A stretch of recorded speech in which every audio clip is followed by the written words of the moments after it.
Hey guys, how's it going? Welcome to my video. Man, it kind of sucks. I'm actually stuck in a situation right now.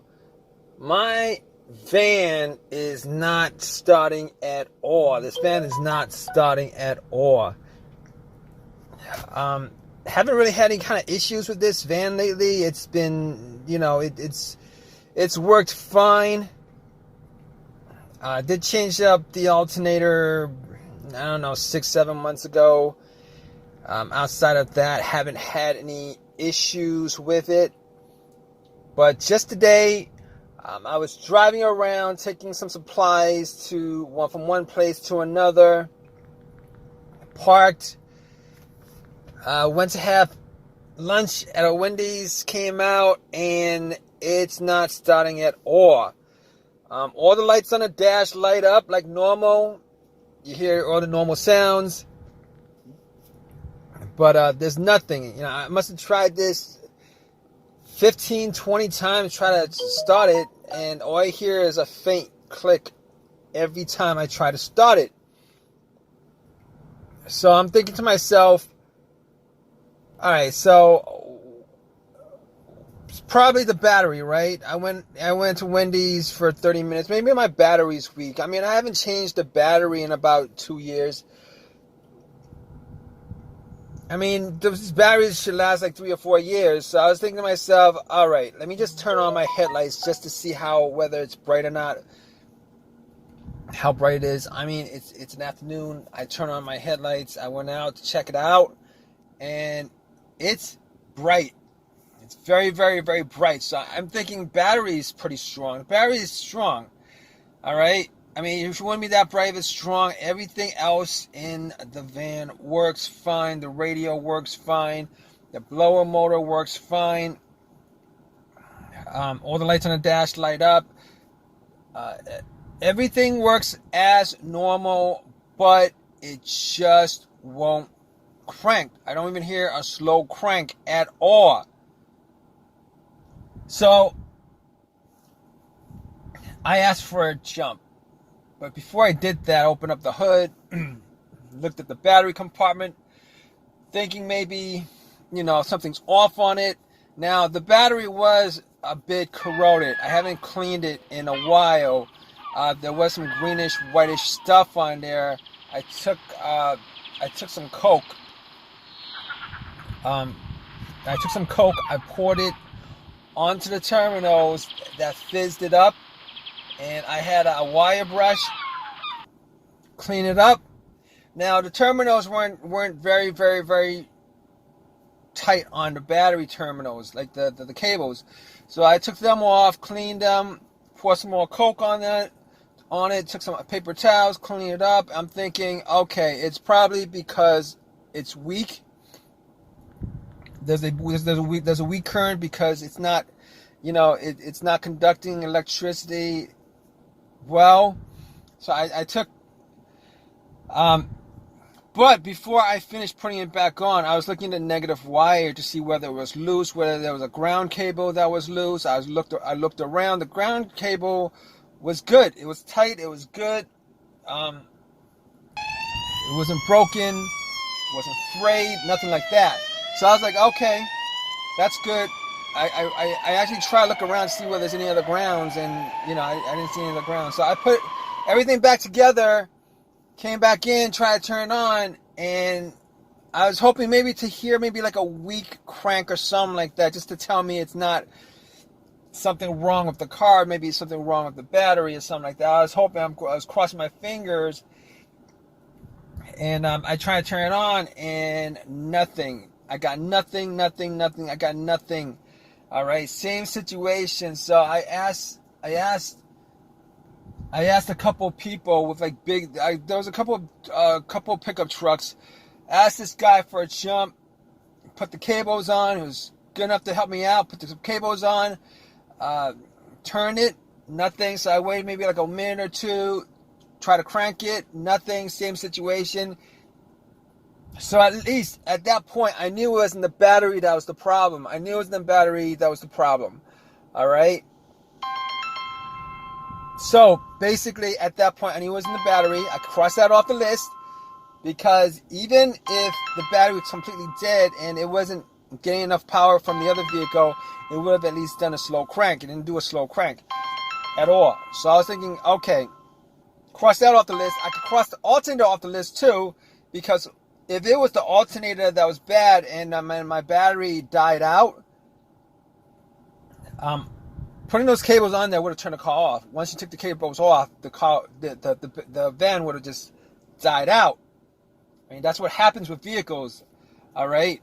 Alternators on vehicles, that's what happens. That's, you know, if you guys don't know how to test for a bad alternator, if your car's not starting, it's probably because the battery is drained, because the alternator is not charging up the battery. Once you put cables on it, you should be able to crank it up. And then once it start up, once you take the cables off, it would die off. But I could cross the alternator off the list. So I was looking around. Not the ground wires, not the battery, not the alternator. Moving on to my troubleshooting.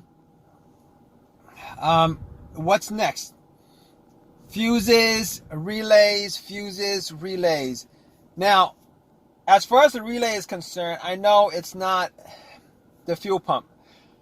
All right, we didn't even get to that part. I know it's not the fuel pump because it's not the fuel pump. It's not even cranking up for me. If it was cranking up and it wouldn't turn over, you know, that might be an indication of a bad fuel pump relay, a bad fuel pump, something along those lines. But this is not cranking at all. I'm not hearing any kind of crank from under the end of the motor. I'm not hearing any kind of crank at all. So I was thinking to myself, okay, not the fuel pump relay. It could be a couple of things. Maybe the starter relay. So I was turning, every time I turn it on, I hear a click. All right, that click is actually from the starter relay. So I know I pretty much know for a fact that it's not the starter relay that's causing that. I know for a fact. All right, moving on to the fuses. Now, I've had a couple of situations where a fuse would, you know, cause my car not to start. Not this van in particular, but cars that I've had. Those situations were as follows. All right, it was one case where the main fuse was blown and I was getting no electricity to the car whatsoever. Nothing turned on. It was as if somebody took the cables off the battery. Everything just went dead. All right. In that situation, I actually changed up the main fuse because I had two screwdrivers that I connected at the metal ends, and that was able to start the car up. The car that had the issue with that. But that's not the situation here because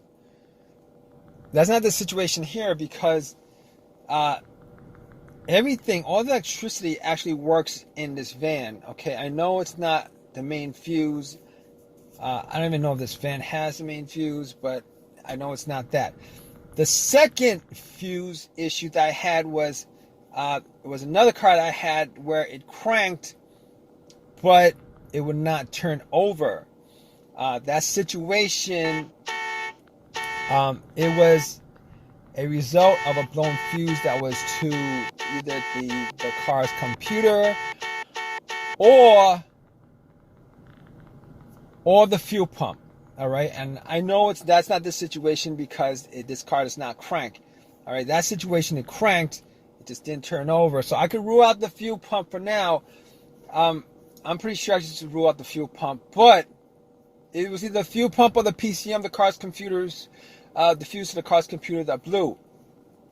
Now, when I was troubleshooting for this video, I did use an OBD2, and it actually registered. It registered no issues, but it gave me the whole outline of the vehicle. You know, so the car's computer does work. There is a connection to the car's computer, of the car to the car's computer. So I could rule out the fuse to the PCM. I could rule the fuse out to the fuel pump. Now I haven't tested out all the different fuses, so I can't be 100% sure if that's 100% the case. But But at this point, you know, I'm looking at the car and I'm like thinking to myself, all right, so I'm looking at this van, I'm thinking to myself, there's one last thing it could be, and it wasn't the first thing that came up to mind, because I actually swapped this part out. I swapped this part out like a year ago, which was the starter. Now, normally, that would be the first thing that popped up. Oh, the starter's bad, because it showed all the symptoms of a bad starter. But I can't be 100% sure of that. But I know I did swap out a starter about a year ago. Swapped it out a year ago. The van's not starting. I swapped it out a year ago. And I only put in,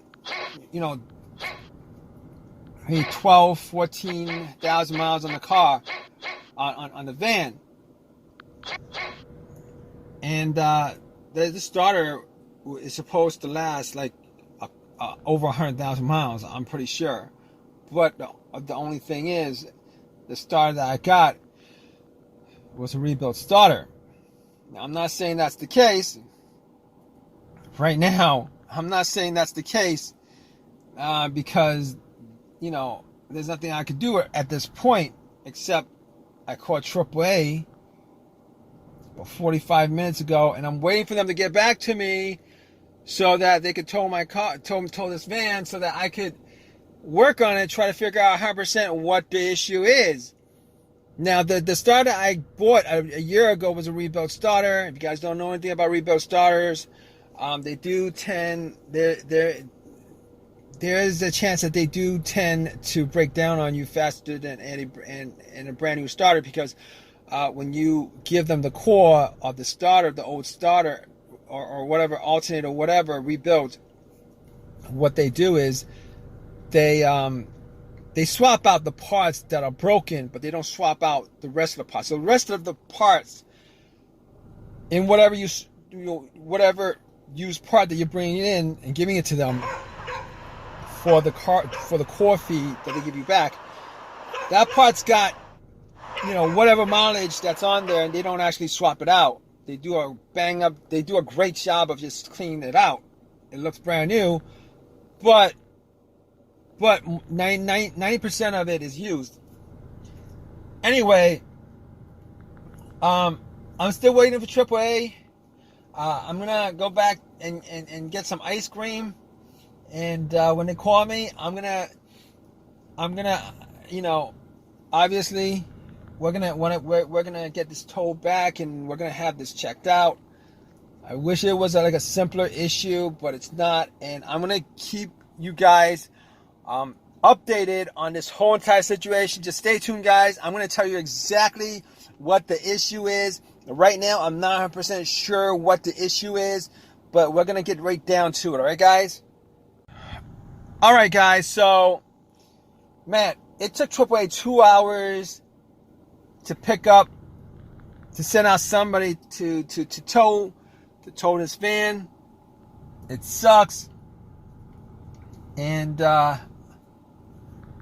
it really sucks. But here's the thing, all right? Got it towed back. I did all the normal tests, did all the fuses, tested out all the fuses with a fuel tester. It's not the fuses. It's not any of the relays. Wasn't the alternator. Wasn't anything at all except for what I wish it wasn't, which was the last thing I spoke about, looking for issues on this van. It was the starter, guys. All right. Unfortunately, it was the starter.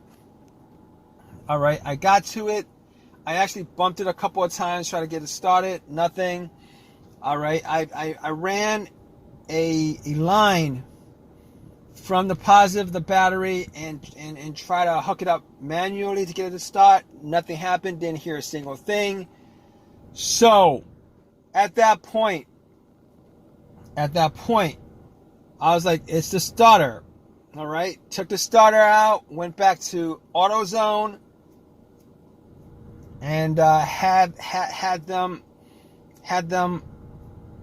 I had a couple words with them. I was like, you look, man, I really didn't, like, you know, I bought this starter, and I know it's rebuilt, but it's supposed to last more than 12 to 15,000 miles, which is what I drove the whole entire year.